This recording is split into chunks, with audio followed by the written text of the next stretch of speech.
I think it's really important to clarify what those expectations really are. And I don't really feel like this is the negative. I don't think it's their fault. I don't think they're supposed to know what we know. And I think it's not fair of us to have that expectation of our clients or the general public. They also are hand talkers. I have a lot of hand talking Yes, clients. which helps, and I'm I like think, for in us the middle to really of cutting discover. their hair, and they're like trying to touch their hair. I'm like, dude, I'm gonna cut your finger. Right, or I'm gonna burn you with my flat iron. All I can think of is tell me what you want, what you really, really want. But like sometimes it is really good to get to that place so that you can actually figure out what they really, really want.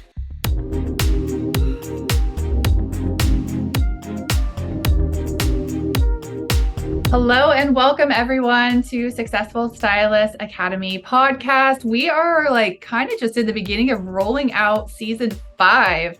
And you know, the great thing about this season is everything that we're talking about is coming directly from questions from our community, which is really, really cool because instead of just like, well, this sounds like something we want to talk about, this is completely not about us at all. And it is 100% about you. So the question that were given, I guess, and it came from one of our collective group coaching sessions. So we actually have a container that we're doing for it's called Successful Stylist. And it is a group coaching container that we have over several weeks.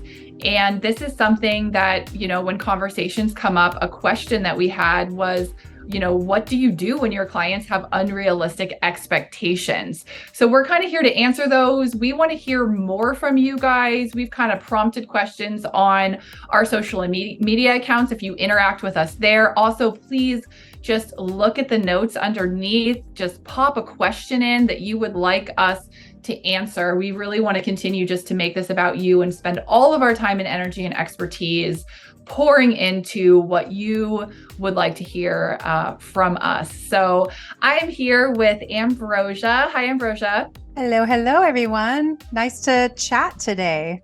Yes. So I've kind of already been talking for a minute. So I would love to immediately, propose that question to you. I mean, what do you do when you have unrealistic clients with unrealistic expectations in your chair?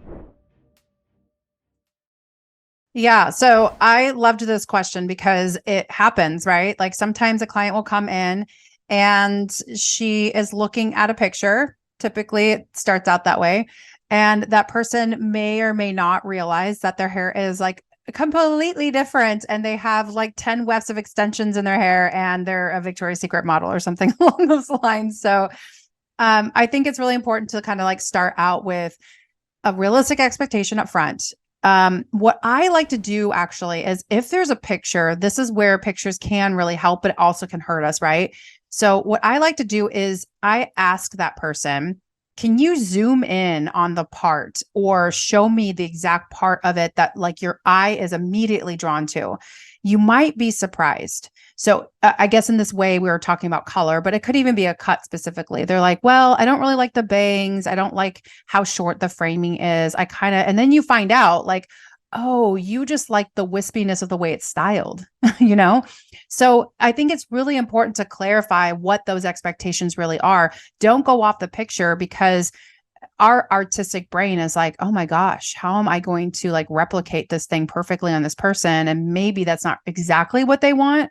Maybe there's like a tone within the shades of colors that they're like, I really actually like this color here.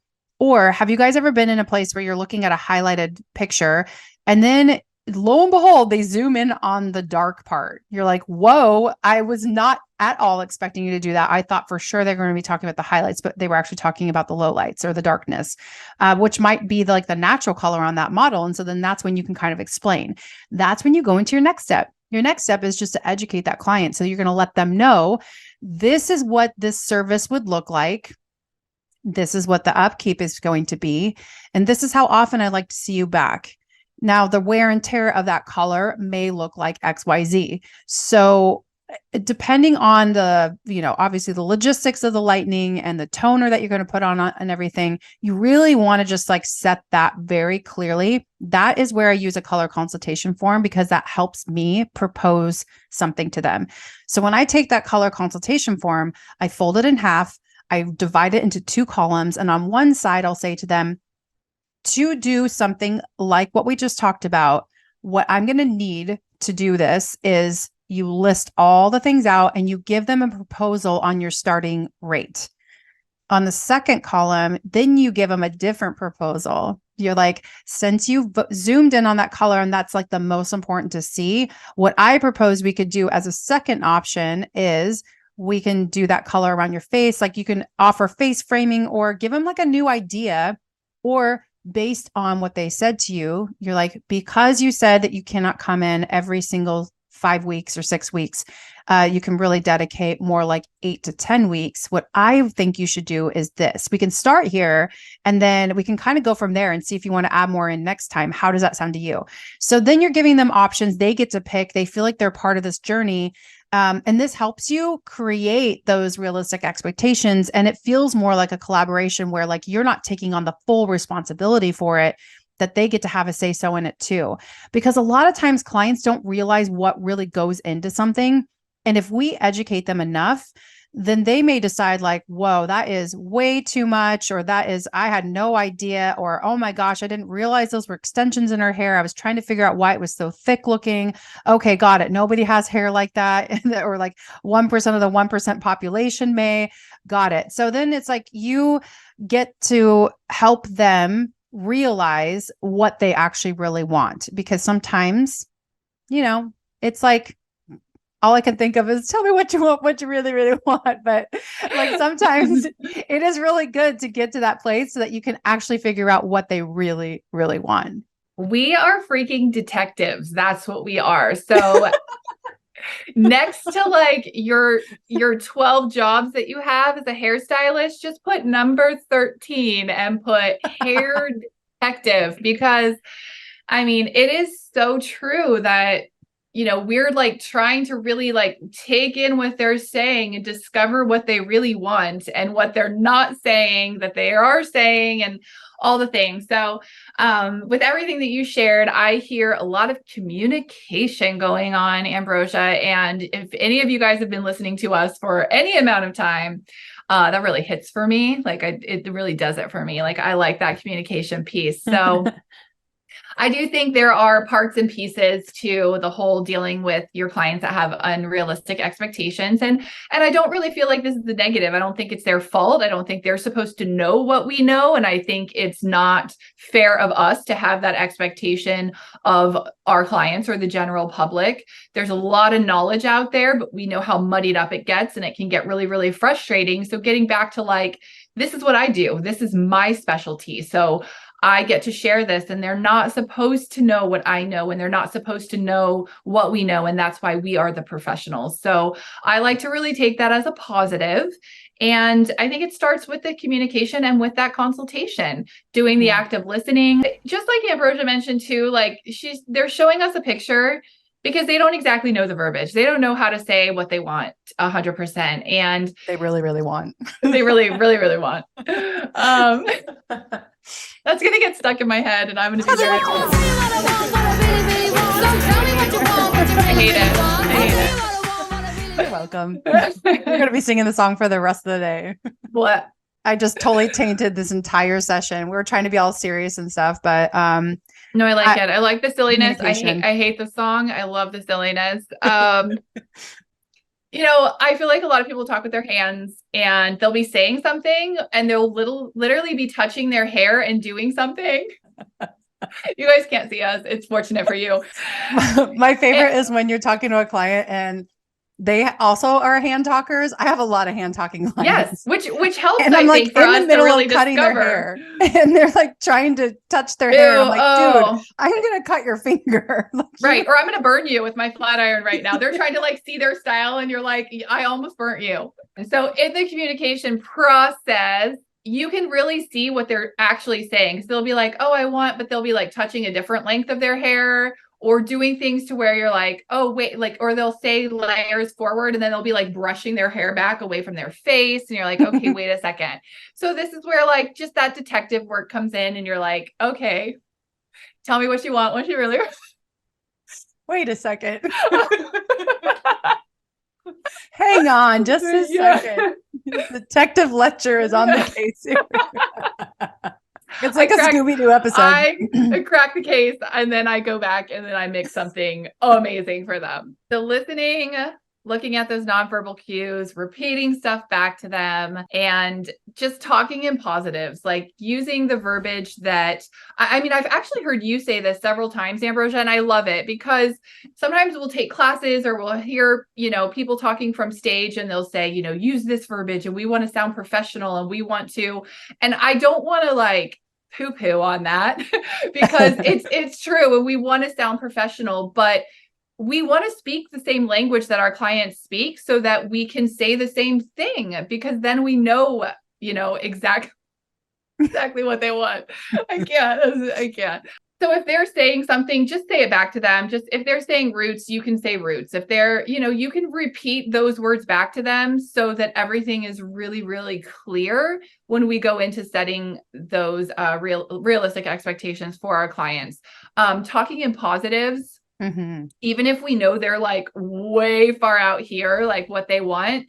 Like one thing that I always like ask and want and pray about for my own self, like in life and behind the chair is make me a solution, like make me the answer, because there's already stuff we can be like, whoa, that would never happen. Or your hair's never going to be that color, or that's a filter, or that's but wig. Instead, yeah, that's a wig. That is 100% somebody. That is a straight up Halloween wig. Yes. Nobody wants that.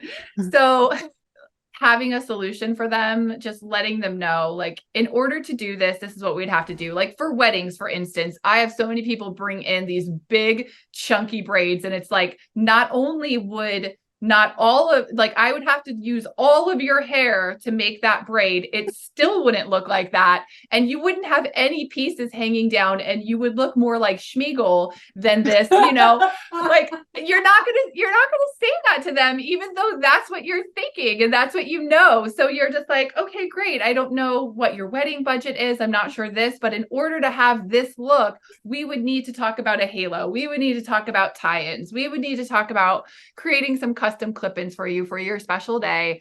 And then this is what that would look like. I have clients who always will say, I would love like something at my chin length and layers, but my face feels round to me. And then you're like, oh, okay. All right. So then you get to tell them like, I'd like to like focus on, you mentioned you feel like your face is a little bit round. So let's focus on just, making that really flattering, elongating your face shape, in which case you'd have a little bit longer of a length. Maybe we wouldn't bring up the layers in this area, but in this area. And I think you would be even happier with that end result because it would fit you more than if we did this. So I think being positive, having a solution for your client, speaking in ways that make sense to them and what you're saying, and sharing with them what would be the most flattering within the realm of hopefully something that they want, is a really, really great way to handle those unrealistic expectations. I agree, man. And actually, I think one of the things that I try to uncover with clients or discover is like, sometimes it's better to like let the air out a little bit, like let the air out, meaning like I kind of break the ice with something rather than like shooting them down immediately. I may inject like a little bit of humor, but that's my personality. So if my client's going to show me like a platinum blonde hair and they have like level 4 or 5 dark brown hair like I do, then I would just say to them something like that, like, okay, Kim K, I see you. I see what you're wanting to do. You want to spend 48 hours lightening your hair and adding like a pack of extensions, do you? You want to spend like $2,000? And then, they'll laugh usually because they know that what they're asking for is probably not going to really happen. And then you can say to them, no, but in all honesty, like this is beautiful on this person. And I'm not saying it wouldn't be beautiful on you, but I do worry that getting you there, you're going to have like 10 hairs left on your head by the time we get there. So I would be happy to do a little bit of a strand test so that we can see how your hair lifts up while we're cutting your hair. And then we can kind of talk about your options from there. Or if you would like, I can bust out a couple of options that we can do to like get you started in the process. And if that feels comfortable for you, then that kind of gives us something to start with. So it's a way of redirecting the conversation and adding a little bit of reality in there, and you're still being honest and transparent with them. And then you can talk about the timeline. So a lot of people, unfortunately, like they just dive right into it because they're like, oh my God, I have 3 hours and I have to do this, blah, blah, blah, blah, blah. And your brain starts racing about how you need to get there. And you're freaking out already because you're like, I'm going to run behind to my next client. Instead, so much better to be really communicative about this. And the part that's going to be really hard for you guys to listen to is you may have to let the client leave. You may have to turn it down. You may have to be okay with not doing a service today. And that is part of what happens in our industry. However, the last thing you want is to wind up with a very long drawn out process or project that the client's not happy with. And then now she puts it all on you, or he puts it all on you. And then you have to do a adjustment or a reimbursement or come in on your day off or all the list of things. Because after these 24 years of being in this industry, I will promise you, I've been on each side of these corners that I'm just talking about, and neither one is pretty. It's much prettier to turn down the 1% of 1% and just say to them, this is not something that we're going to be able to do today. This is not something that we're going to be able to do in one visit. If you're okay with us going through the process of what we need to do to get there in a healthy way, I'm happy to get you there, but it's going to take some patience. And this is what today's appointment would look like. If that's okay with you, I'm all yours. Like, it's important that you guys are working together on this and that they can stay with it. I have had clients say to me, and they'll look back at it and they're like, no, I don't want golden highlights, or I don't want to have this tone to get to that tone. And then you have to thank them profusely because you're like, I'm so glad that you are not trying to force yourself to be okay with something to get somewhere. So what I would share with you is I have a friend that does color correction that books a whole day out. That's who I would go see. So today I will not be charging you, but I also will not be able to do your hair. So that's how that can go. But really at the end of the day, you have to do something that you know you can do. And if you have to question it and you're in a place where you're like, oh my gosh, like you hit the panic button before you can even start, you need to slow down, be honest, come up with some other solutions, inject humor if you really need to break the ice, talk about what you can do, definitely talk about what you can't do. Just be honest, and then showcase a portfolio of options that they could possibly do. So that's really all we can do to hold up our integrity, hold up our end of the deal. And I think it's also going to lead to more opportunities to have the right people in your chair. We always talk about that. Like inadvertently, this is a way of marketing, right? Because it's like your storytelling piece, your promise as a business, as a provider, is to make sure that you are fitting the right people in your chair and that you are able to successfully get someone to where they're wanting to be. You want people to love their hair. So by doing this process, it's also really important because that's what gets more of the right people in your chair and omits the people that aren't right for you. Yes. I feel like really all I have left echoes a little bit of what you were talking about, Ambrosia. And I would say set yourself up for success, and I think, I know we've all heard this, but just to under promise and over deliver. So I do like to, in positive terms, almost talk about the worst case scenarios, especially where color corrections are concerned, because we don't know until we get into that hair. There's only so much we can know. Even when we have a first-time client who's not a color correction and we're lifting them for the first time, we don't know exactly what their hair is going to do and how much time it's going to take and any of that. So I think making a cushion like for yourself within pricing, within timing, and within what the end result is going to be is huge. So those three things, like this may take 3 appointments. your first appointment will look like this. And I'm letting them know the price, the time, the process. And if they're asking for an icy blonde, I'm going to let them know we're going to get you to like a golden beige today. Like possibly that would be the goal. I would be happy to have you leave with this tone today, which is, I know is not the end goal. Letting them know if you believe that what they want is possible, but what it would take, or if it's not possible at all. I also want to say, if you are a new stylist, it's okay. It is okay. Wherever you are is exactly where you're supposed to be. Do not feel like your skill level is supposed to be somewhere that it's not.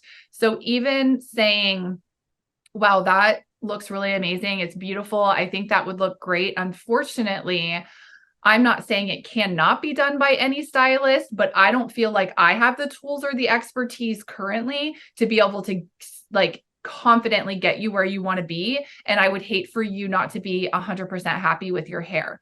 Like, it's okay to say that. And with that, if their expectation is unrealistic because it is truly unrealistic, or if it is just unrealistic for you, then you know that what your takeaway is that you're just going to continue to work on your craft. You had this person bring to your attention something that you might want to be stronger in that you were not able to deliver on, but it doesn't mean it's not possible. And you pair that with, I'm going to continue to work on my craft in that area. So I know a lot of stylists will jump in and take that 3-hour appointment that's really a 6-hour appointment. They won't quote a price, or they will have quoted a price already and feel uncomfortable with the confrontation of saying, this looks completely different than what originally I had planned this appointment for. And just like Ambrosia mentioned, you may not be able to see them that day and you may have to book a longer appointment for them.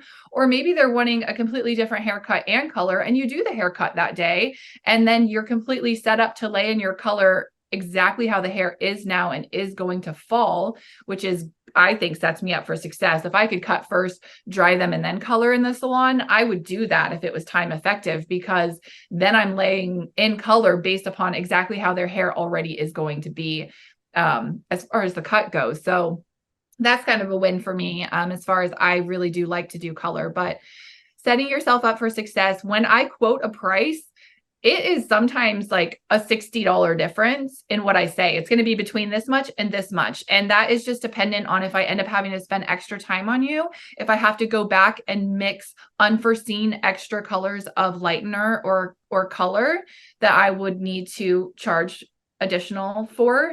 And also, if there's a step that doesn't turn out as planned, as I had mentioned, this is going to be a process and we do have time and I have to do one additional step. So I do create a cushion in that pricing as well. And I do let them know, like, anytime someone comes to me and they want even like a full balayage, I let them know, I'm going to get you as close to that as I can in this first appointment. But in order to get you to this end goal, or at least within the realm of this inspo picture, I'm going to need to see you 3 times. We're going to book those 3 appointments closer together, and then your maintenance will look like this. So I'm kind of talking through all of that right in the initial appointment. And then I'm repeating myself as I'm working. If I pull that up and that color is warm, I'm letting them know. So just remember that I had mentioned, well, this is what it looks like your hair is lifting to. Like, I talk about it through the whole entire process. So they don't even have time to forget and go back to, but I just want my hair to look like the picture by the time I leave here today. So that's kind of the process on that. And, just to recap, that clear communication, be a solution, maintain healthy and clear boundaries in a kind way, and then be okay where you are in your craft and your skill set, be honest about it, and then continue to work on it. Yes. And don't forget to continue to dream big, set goals, take action. You guys, this is what we're all about. Join our next container. You can hop on the wait list. You'll get more information once we open that up. We really enjoy our time with you guys, and we hope that we bring value to you. If you have been enjoying this, make sure you follow along, share it with some friends that might see value in it as well. And obviously, if you leave a 5-star review on Apple Podcasts, it always makes us have a little twinkle in our eye and smile. But we also do profusely thank you, because that helps that helps this podcast grow, and it helps the right people find us as well. So thanks again, guys, and we'll see you next week.